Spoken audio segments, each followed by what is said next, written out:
Aquí, en los bosques oscuros, escalofriantes y espeluznantes de Renania del Norte-Westfalia, las tribus germánicas sufrieron una dura derrota a manos de los romanos hace más de 2000 años. Y los alemanes han erigido una estatua en conmemoración de su héroe Arminio, caudillo de la tribu de los queruscos.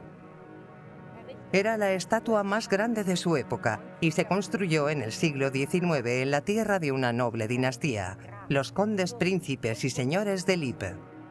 Y ahora vamos a visitarlos en Detmold. Dinastías nobiliarias en Renania del Norte-Westfalia. Con Julia Melchior. Lippe y su casa principesca.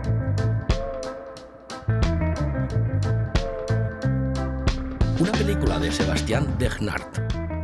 La Iglesia Regional de Lippe. El Museo Regional de Lippe. El Teatro Regional de Lippe. Y aquí, en medio de Detmold, está el castillo. Es el castillo residencial de Detmold, que ha sido el hogar de las familias reales de Lippe desde hace siglos. Su ubicación en el centro de la ciudad también muestra lo mucho que la familia y los habitantes de Lippe han estado conectados a lo largo de la historia, incluso hoy.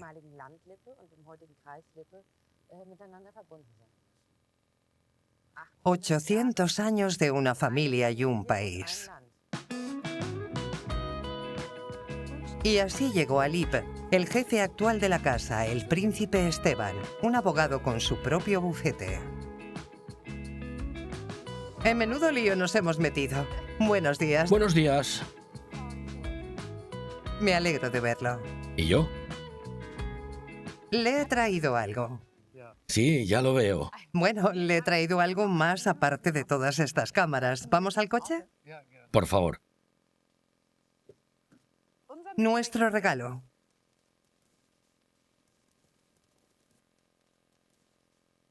Un haya para su bosque.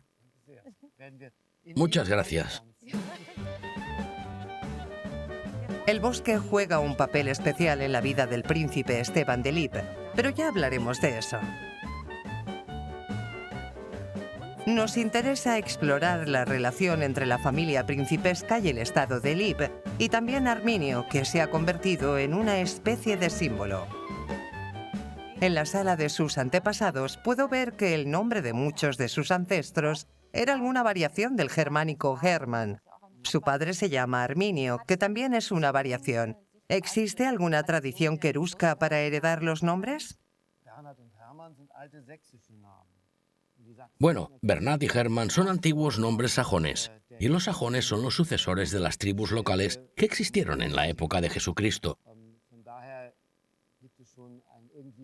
Existe algún tipo de conexión porque podemos remontarnos claramente a esta historia tribal sajona. Los nombres son más o menos una coincidencia. Excepto su padre. Sí, bueno, en aquel momento ese era ya el paradigma. El nombre de Arminio hacía referencia a los príncipes queruscos. ¿Y Esteban? Ese es un nombre moderno. Creo que mis padres no querían elegir un nombre conservador, así que hicieron lo contrario y eligieron un nombre que estaba de moda cuando nací. Muy de los 60. Exactamente. El príncipe Esteban nació en 1959. Es el único hijo de la princesa Traute y el príncipe Arminio. Desde muy pronto, grabaron escenas de la felicidad familiar. Fue una tradición. Y ahora nos van a recibir los padres.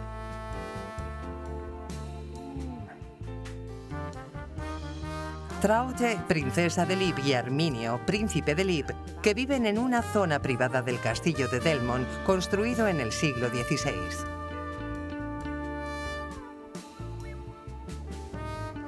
Esto es muy espacioso.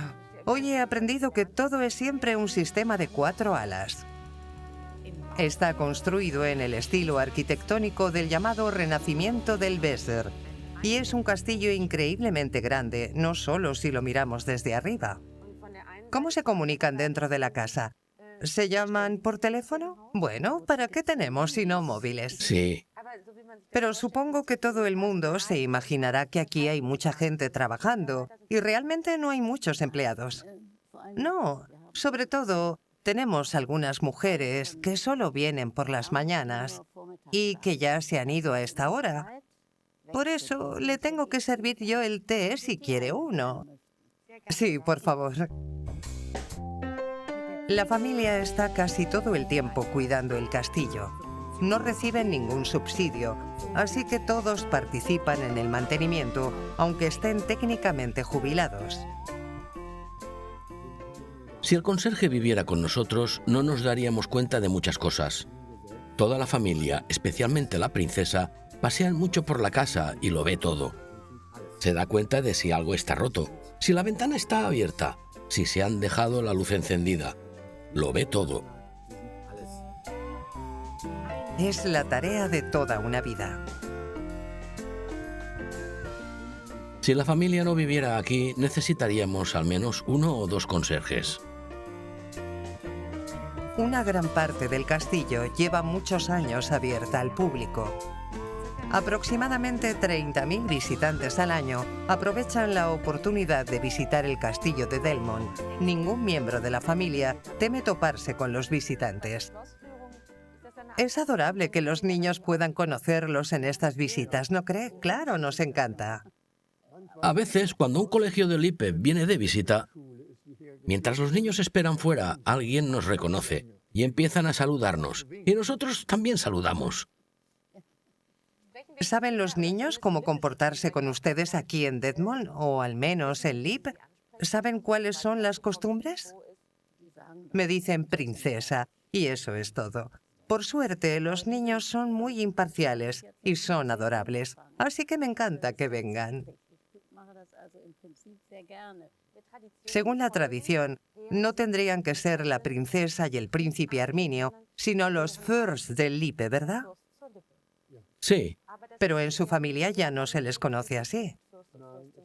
en su testamento, mi padre me nombró su sucesor y pidió expresamente que utilizara ese título. Y 6 meses después me llegó un comunicado del Ministerio del Interior que decía que teníamos que utilizar el título de príncipe, porque un Fürst era un príncipe soberano. Para su familia no es solo un título aristocrático, sino un título casi profesional. A ojos de la población, habría sido un gobernante, como ocurrió con mi padre, que fue príncipe soberano. Desde aquí, el príncipe soberano guió el destino del Estado hasta la Revolución de 1918. Incluso hoy, el distrito de Lippe muestra vestigios de la historia. Ya hace 100 años, la familia tenía una política de puertas abiertas. Aquí mostramos 12 salas del castillo de Detmold, que mi abuelo abrió al público a comienzos del siglo XX. ¿Y por qué lo hizo? ¿No sería algo normal en aquella época? Ya no podemos preguntarle, pero creo que se sentía algo presionado, porque la gente decía, queremos ver el castillo. No teníamos una afluencia enorme de turistas, pero si alguien estaba interesado, venía un criado y guiaba a los turistas a través de estas salas que seguimos viendo hoy, y que están igual que hace 100 años. ¿Y eso sin que hubiera taquilla? No sé si pagaban entrada, pero probablemente la cobraba el criado. Y su abuelo era Leopoldo IV. Me sorprende mucho que haya sido el único príncipe soberano que hemos tenido en Renania del Norte-Westfalia. Sí, fue el único en Renania del Norte-Westfalia. Por lo demás, Renania del Norte-Westfalia era una provincia prusiana, podríamos decir. Si mira un mapa antiguo, verá una gran provincia prusiana, una gran mancha azul que es Prusia, con un pequeño punto blanco en el centro. Ese era el estado de Lippe, que fue independiente hasta 1947. En 1947, el estado de Lippe renunció a su independencia bajo presión de la ocupación británica, pero Lippe pudo decidir a quién querían pertenecer, a la Baja Sajonia o a Renania del Norte-Westfalia. Lib eligió a Renania del Norte-Westfalia y la rosa de Lib se convirtió en parte del escudo del Estado. Sin embargo, el pequeño Lib no forma parte del nombre de Renania del Norte-Westfalia. ¿Qué papel tuvo su abuelo como príncipe soberano durante el reinado del emperador? En definitiva, es lo que es hoy en día un primer ministro. Había un Consejo Federal y los príncipes soberanos tenían diferentes votos según su tamaño. Como ocurre en la actualidad con el Consejo Federal, Lib tenía un voto. Mi abuelo murió en 1949. Yo nunca lo conocí en persona, solo a través de historias. En el centro está su primera esposa, que murió en 1919, justo después de la Revolución. Fue una época muy difícil. Se dice que fue la gripe española o la tuberculosis, una enfermedad que mataba a mucha gente en aquel entonces. Y ahí está su segunda esposa, mi abuela, Ana, que murió en 1980. Sigo teniendo recuerdos muy vívidos de ella y me contó la mayoría de las historias que conozco. Abuela y nieto aparecen en una cinta familiar de los 60.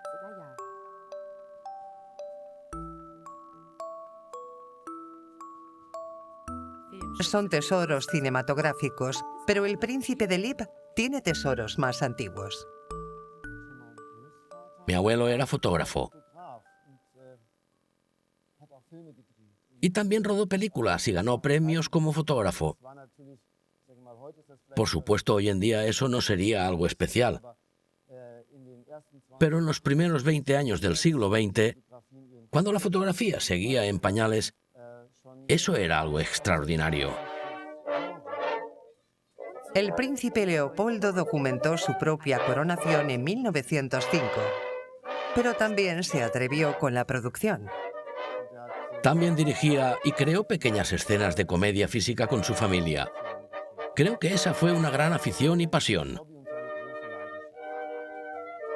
También fue actor principal.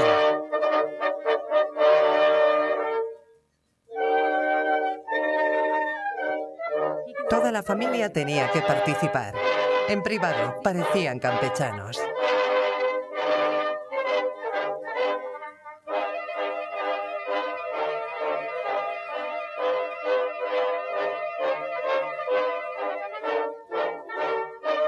Estos son los hijos del primer matrimonio. Y este es el príncipe Arminio, el hijo del segundo, con uno de sus hermanos. ¿Cómo encontró las películas de su padre? A veces las proyectaban aquí cuando yo era niño. Funcionaba prácticamente igual que hoy, con un aparato de cine que se accionaba y se sigue accionando con la mano. Sí, hay una película etiquetada de la que se supone que no puedo hablar, en la que aparece el príncipe Arminio en un caballito balancín. Y es así de pequeño. Ya era una pequeña Alteza Real.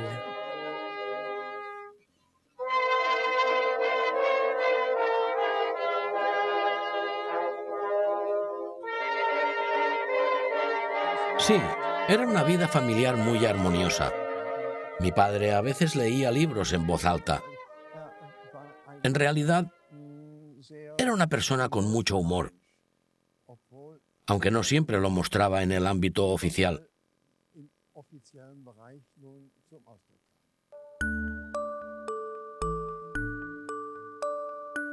¿Qué más se ha transmitido sobre su abuelo? Vivió la Revolución, la Primera Guerra Mundial y la Segunda Guerra Mundial. ¿Qué marcas ha dejado? A menudo las encuentro en los edificios. Puedes aprender mucho de los edificios. Por ejemplo, reconstruyó el teatro que se quemó en 1912. Las obras duraron de 1914 a 1918 durante la guerra. Creo que reconstruir un teatro en tiempos de guerra es un logro muy especial. Después, construyó la Iglesia de Cristo, que sigue existiendo. También dio terrenos para la sinagoga judía. La gente dice que cuando se quemó, él lloró. Construyó muchos edificios y por eso podemos sentir su presencia por toda la ciudad. El duque de Lib no solo transformó la ciudad de Detmold, sino toda la región. Después de su abdicación en 1919, además de los monumentos arquitectónicos y los bienes culturales, también legaron un gran bosque al estado de Lviv. Solo un cuarto permaneció en posesión de la familia. Este bosque se convirtió en un hijo problemático porque está en medio del bosque de Teutoburgo, que Renania del Norte-Westfalia quería convertir en un parque nacional. Sin gestión, la naturaleza en un parque nacional está abandonada a su suerte. Sin embargo, la Casa Real no quiso que el Estado administrara su parte del bosque. Estamos convencidos de que podemos apañárnoslas muy bien con el mantenimiento del castillo y del bosque. Quizá consideremos volver a hacerlo en otro momento. Este bosque ha sido de la familia durante más de 1000 años. Es un bosque bien estructurado y con muchas especies. Los promotores del Parque Nacional quisieron convertirlo en una zona de naturaleza salvaje para crear un imán para el turismo suave. La Casa Real dice qué partes del bosque ya están bajo protección. Aquí, por ejemplo, se puede ver lo que entendemos por gestión forestal cercana a la naturaleza. Hayas viejas con mucha densidad y regeneración natural. Así es como creemos que tiene que ser un bosque gestionado de forma óptima. Este es realmente un estado de mantenimiento, no es algo natural. ¿Y si ahora convirtieran el bosque en un parque nacional, les privarían de su medio de vida? Sí, nos privaría de nuestro sustento económico, porque el bosque se utiliza principalmente para mantener el castillo. Pero también nos quitarían el propósito emocional de nuestra vida, que es algo igual de importante. ¿Y qué apoyo recibe de su esposa en el Parque Nacional?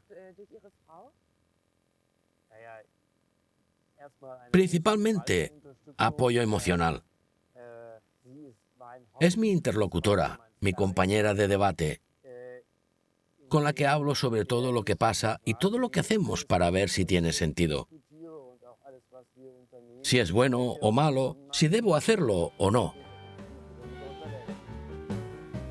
Se incluyó a miembros de la nobleza en la lista de invitados para su boda en 1994, incluida la tía Juliana, que fue reina de los Países Bajos.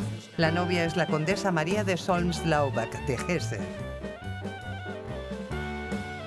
Hoy la familia vive en la Villa Sance, una finca de su propiedad a las afueras de la ciudad. Ella está firmemente en contra de la cuestión del Parque Nacional. Para nosotros es una cuestión existencial. Sí, gestionamos este bosque y vivimos de él, como tú has dicho. Mantiene el castillo. No podríamos financiar un castillo tan grande sin un contrapeso como este. Y siempre he tenido la sensación de que la gente piensa, podríamos seguir teniendo un bosque así. ¿Por qué no renuncian al bosque para proteger la naturaleza? Y podríamos responder que claro que podríamos vivir sin el bosque, pero es parte de nuestra existencia y lo necesitamos. Hace algunos meses sonaron los tambores en Detmold y los manifestantes tomaron las calles. Se reunieron miles de personas para manifestarse contra el Parque Nacional. ¿Usted estaba en primera línea en esa manifestación? Yo estaba más bien en el medio. Me uní a los manifestantes. Todos tenían la misma opinión. Fue enorme e impresionante ver cuánta gente estaba dispuesta a salir a las calles. Porque la familia real no sería la única afectada. Westfalia Oriental Lippe es un centro de la industria del procesamiento de la madera. El Parque Nacional era un estorbo para la agricultura, la serrería e incluso los contribuyentes. Pero también hay muchos partidarios que quieren un parque nacional lleno de flora y fauna. Creemos que esta es una oportunidad para nuestra región. Sería una tontería no aprovecharla. Queremos hacer todo lo que podamos para asegurarnos de que el parque salga adelante, porque es una gran idea de la que todos podríamos beneficiarnos. En enero de 2012 la disputa se recrudeció. Fue una de las manifestaciones más grandes que se han organizado en Detmold.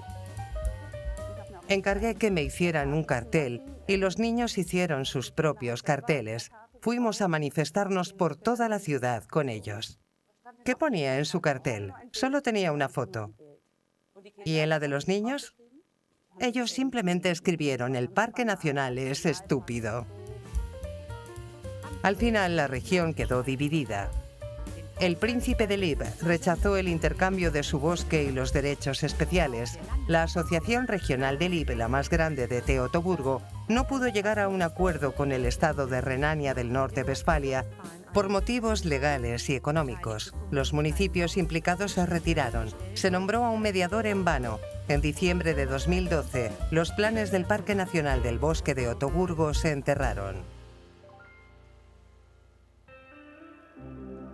Pero el bosque no es solo un objeto de disputa, también es una joya arqueológica. En lo alto de un monte en el bosque de Teutoburgo está el castillo Falkenburg, al que el príncipe Esteban tiene un cariño especial.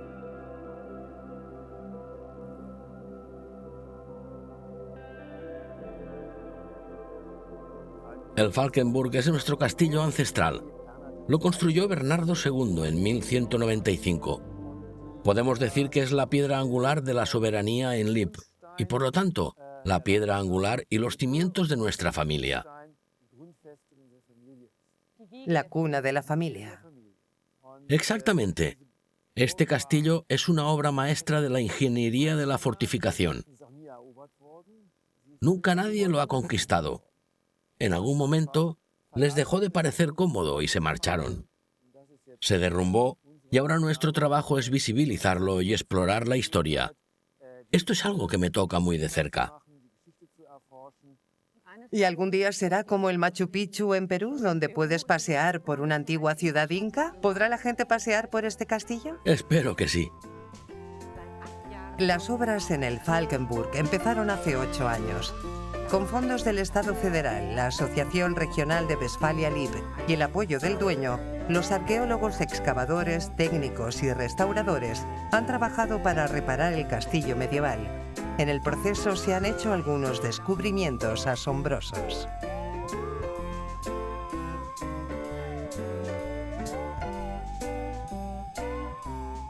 Empiezo con esto. Este es un Vera Icon, la verdadera imagen.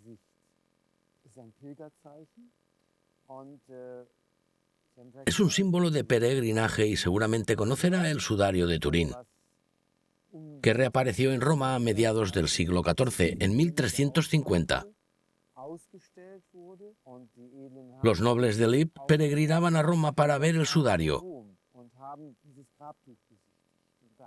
Y luego el Papa les daba un símbolo de peregrinaje con el rostro de Cristo, como señal de que habían estado allí. En mi opinión, este es uno de los hallazgos más interesantes que hemos hecho. Es toda una rareza. Y esto es un fragmento de una pieza de ajedrez de oro. Y aquí, en oro, esta parte de una corona que seguramente llevaron. Esto se llevaba como colgante. Se puede diferenciar claramente los 5 pétalos de la rosa de Lib. Y esto es un Wolfsangel restaurado. ¿Qué es un Wolfsangel? Es una trampa que se usaba para cazar lobos. Hay que imaginarse que se ensartaba carne en estos pinchos puntiagudos y se colocaban en un árbol o se enterraban en el suelo. Llegaba el lobo, olía la carne, se la tragaba y se quedaba colgado del anzuelo como un pez en una caña de pescar. No creo que fuera una muerte muy agradable. Ya, y seguramente hoy en día las leyes de protección animal lo prohibirían. ¿Pescar lobos? Sí, solo los conocíamos a través de la literatura y los libros de caza medievales, que describían su uso, pero hasta no habíamos visto un Wolfsangel real. Encontramos este en el castillo en 2009, en un sótano que excavamos. Encontramos 24 de estos en el suelo del sótano.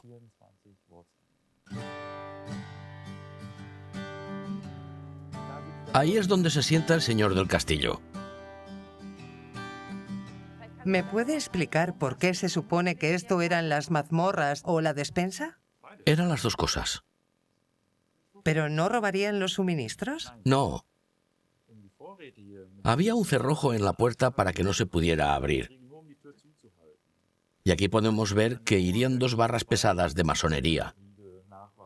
Y también hay un espacio para una cerradura. Los suministros estaban literalmente bajo llave. Había una puerta altamente fortificada y cerrada desde fuera. Cualquiera que estuviera dentro no podía salir. Mucha gente tampoco podía entrar, incluso aunque lo intentaran con todas sus fuerzas.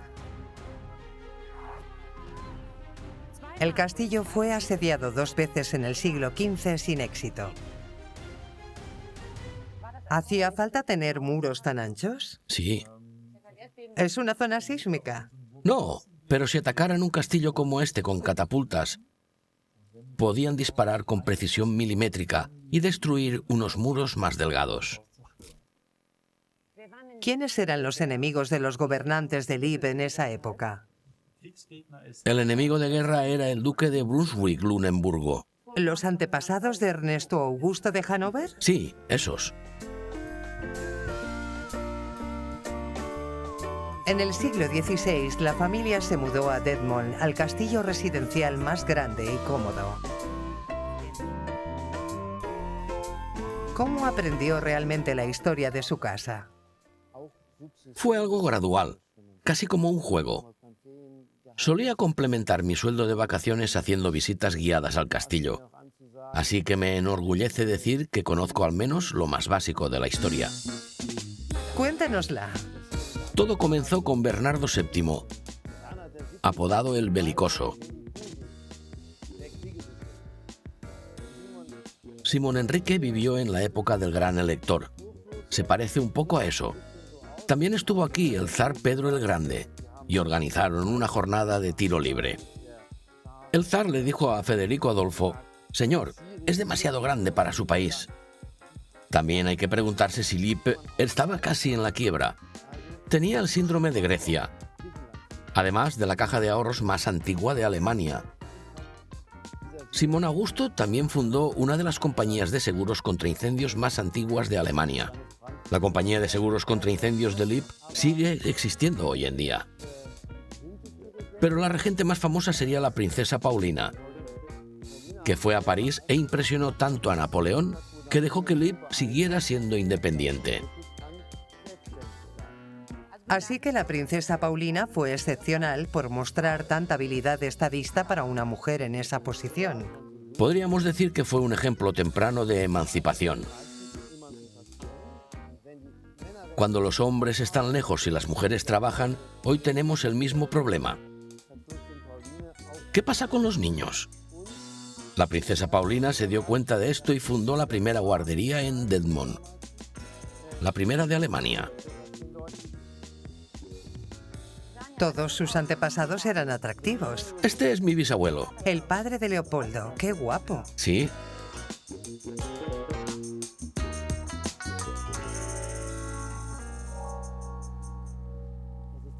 Este es un gramófono histórico, que en esa época era muy moderno, porque la gente solía tener unos con un embudo enorme.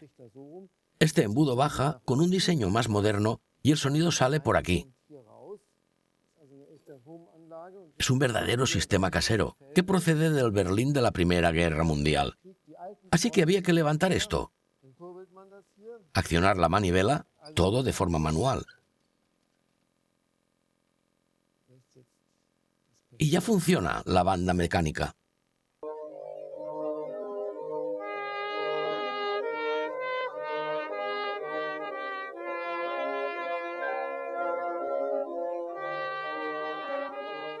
Las huellas de la historia se pueden apreciar claramente en el castillo de Detmold. Pero la vida en un castillo también tiene sus inconvenientes. ¿Hay alguna araña o criatura escondida detrás de los estucos o en los tubos del órgano? Sí, por supuesto. También tenemos un problema con los murciélagos. Un problema enorme. ¿Cómo causan un problema tan grande? ¿Son especies protegidas? Activan los sistemas de alarma cuando vuelan. ¿Por dónde vuelan? Vuelan por aquí, por las habitaciones. Por esta no, ¿verdad? No estoy seguro. Pero por las habitadas no. Sí, claro que sí. ¿De dónde vienen? Viven en las diferentes cavidades. Hay algunos nóctulos mayores, que son murciélagos así de grandes. ¿Dentro o fuera? ¡Dentro! La gente solía hacer visitas de fantasmas con los amigos del colegio o la universidad, y los nóctulos mayores se abalanzaban sobre las chicas. ¿Al pelo? Algo más arriba. Siempre he escuchado que se enganchan al pelo. No se enganchan, pero tienes que agacharte. Son muy grandes, del tamaño de una paloma. ¿Y les parece divertido? A los chicos sí. Parece que en el sótano también hay algo divertido. Solo espero que no se mueva.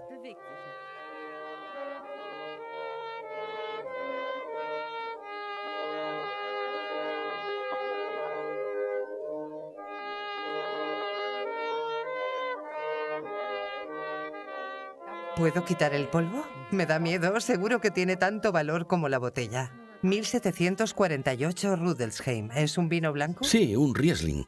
¿Alguna vez ha abierto una de estas botellas? ¿Sí? ¿Y aún había alcohol dentro? Sí, seguía habiendo alcohol.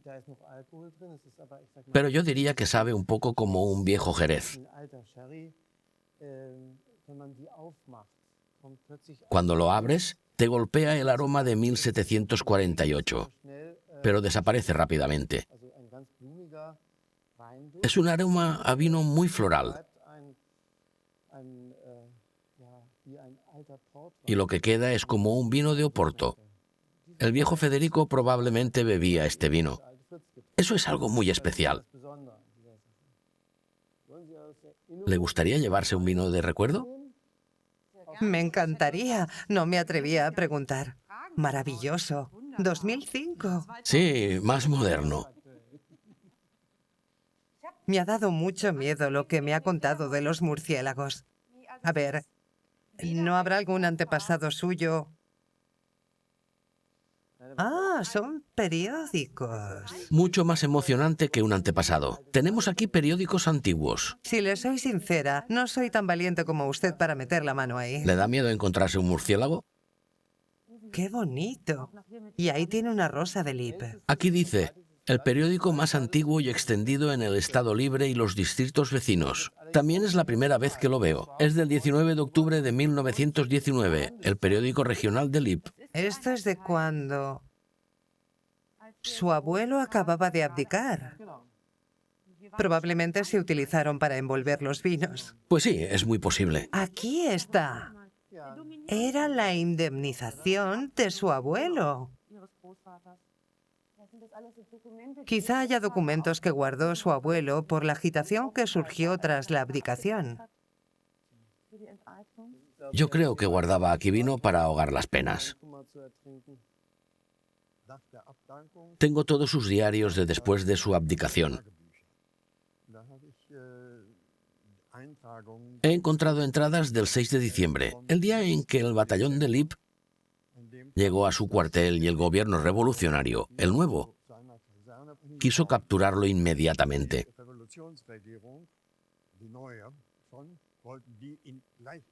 El comandante se enteró e hizo que pararan el tren antes de llegar a Detmold. Los soldados salieron y marcharon por un desvío hasta la Slotplatz, la plaza del castillo. Sí, impresionaba mucho ver la plaza del castillo llena de gente. Y creo que mi padre se alegró. Y luego escribió que debió de haber sido una de las horas más difíciles de su vida, que no le dejaran contestar.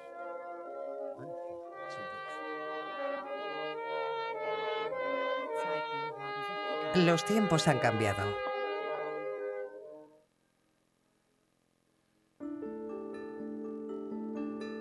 El príncipe Leopoldo siguió fiel a su afición, el cine. Gestionaba la fortuna que le quedaba y utilizó su indemnización para comprar la Villa Sance, entre otras cosas, y cuidar de su familia.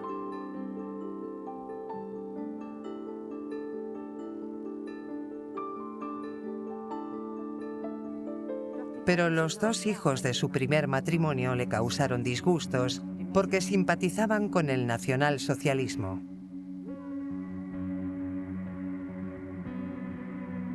¿Cómo se enfrentó su padre a la gran fricción entre los hermanos? Por una parte, estaban los hermanos, que eran miembros del partido nazi, muy leales al régimen, y por la otra, usted, que era todo lo contrario. Creo que estaba muy contento de que yo no me hubiera metido ahí. Mis hermanos tuvieron una discusión enorme con mi padre. No me acuerdo exactamente sobre qué fue, pero recuerdo que mi madre siempre decía: si el viejo Ernst viene, cierra la puerta a cal y canto. Se refería a Ernst Röhm, el líder de las SA. Pronto el régimen nazi invadió Polonia y estalló la Segunda Guerra Mundial.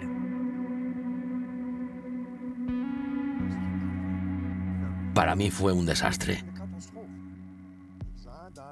Lo vi como una catástrofe. Por supuesto, estaba influenciado por mi madre. Esto hizo que cuando los demás se apuntaron como candidatos a oficiales,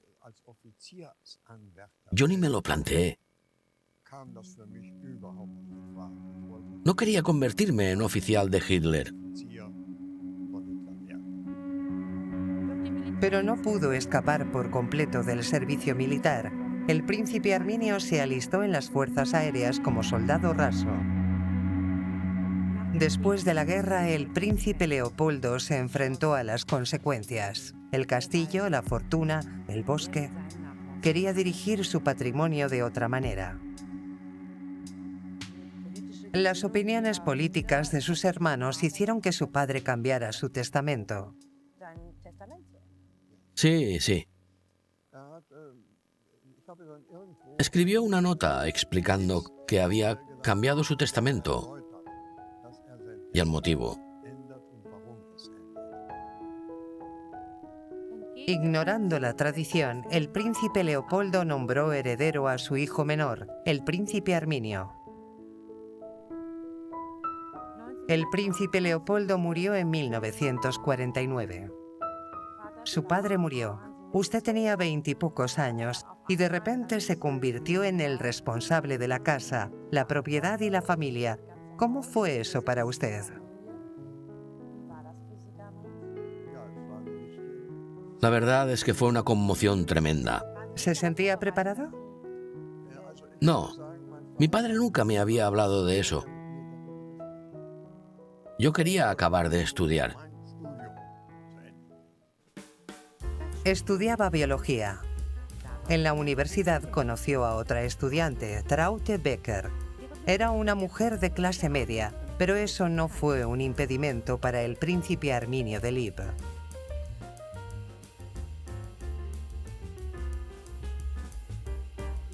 Los dos estábamos haciendo un doctorado sobre plantas y fisiología, y así surgió nuestra historia. Hasta ahora, llevan 60 años viviendo felices en Detmold, la ciudad en el corazón de la región de Lip.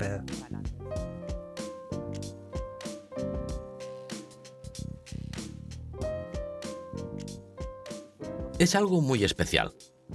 En general, con la familia principesca de Lip, la gente no siente una presencia molesta, sino que son parte de la región y todo está conectado con la historia.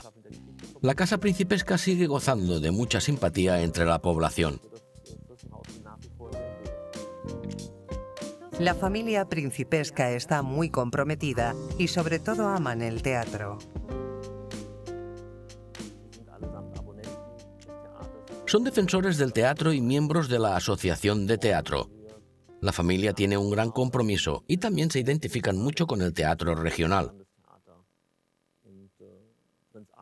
El príncipe Arminio dijo una vez que si había una crisis financiera, defendería el teatro. Es fácil ver que tiene un vínculo muy estrecho y emocional. Debe seguir siendo así. Lip y su familia principesca tienen una historia que no solo estuvo vinculada en el pasado, sino que será importante en el futuro. El príncipe Esteban tiene hijos. El mayor tiene 17 años. El príncipe Bernardo es un joven maravilloso. Así que su futuro está asegurado. Esperemos que las cosas salgan bien si seguimos haciendo lo mismo que en los últimos 50 años. La pareja real tiene 5 hijos. Es la 28ª generación de la historia de la Casa de Lippe.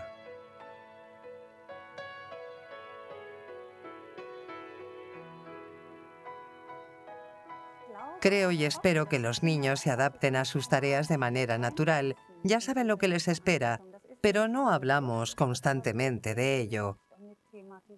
Quiero que los niños, y sobre todo nuestro hijo mayor, no basen sus carreras y sus planes en esto. Quiero que hagan lo que les haga felices.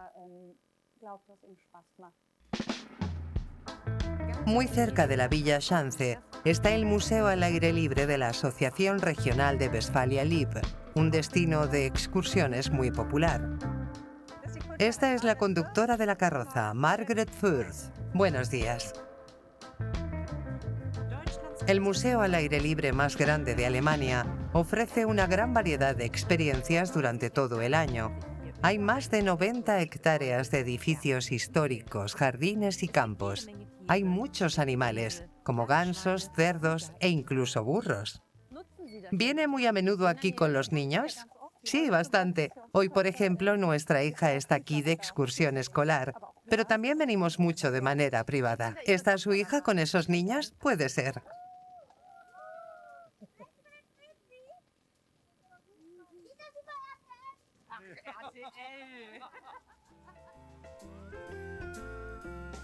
Hay un proyecto que es especialmente importante para el príncipe Esteban. Desde 2001, el museo ha estado involucrado activamente en la preservación de los caballos Schäner, la raza más antigua de Alemania. Son caballos de tiro y de batalla. Son salvajes y vienen de la naturaleza. Pero han sido criados cuidadosamente. Eran caballos militares codiciados en el siglo XIX. Había un príncipe de Lippe que era un amante de los caballos, el hijo de la princesa Paulina. Cuidó de los caballos en el siglo XIX en Bad Meinberg. El nombre Roskur, cura de caballos, es muy conocido. Proviene de que los caballos Schäner iban a Bad Meinberg para curarse después de las carreras. ¿Eso que suena es un caballo Schäner? Sí, un profesional, de Carstensen. El primer caballo Schäner se mencionó en unos documentos del siglo XII. Esto significa que estos caballos llevan aquí el mismo tiempo que la familia principesca. Incluso más. Es la raza de caballos más antigua de Alemania, y lo decimos con mucho orgullo. Lo que realmente define a un caballo Schäner es su pedigrí. Es el pedigrí, el árbol genealógico, la genética. Hay una asociación de criadores de Schäner que se aseguran de que solo se utilizan los sementales para la cría y de que se siga al pie de la letra las características de la raza. Es un poco como la nobleza. Hay un árbol genealógico al que adherirse. No estoy seguro de querer comparar la nobleza con criar una especie. En los últimos años han nacido 9 potros en el museo al aire libre. El príncipe Esteban les ha puesto nombre. Lippe y su casa principesca, una dinastía real que hoy sigue dando forma a Renania del Norte-Westfalia.